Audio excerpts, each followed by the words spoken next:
Ito guys, papalagan ko sana yung Lapu-Lapu kaso may umepal na Natalia. Dalawa pala sila, kaya ako inatakbo muna.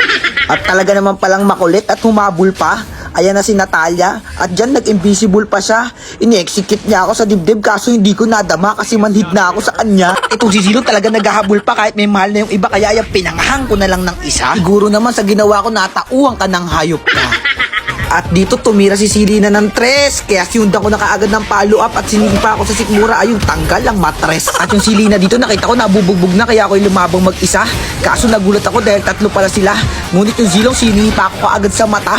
Binigyan ko ng dalawang side step. Ayun, natulog siya ng maaga. At dito si Lapu-Lapu para sa akin ay may gusto. Talaga nagiinit tong pangit na to. Pero ayoko na sa'yo dahil ang gusto ko ay yung nasa likod mo. Binigyan ko kaagad ng isang tadyak. Ayun, namatay siya na ang panga ay naglalap.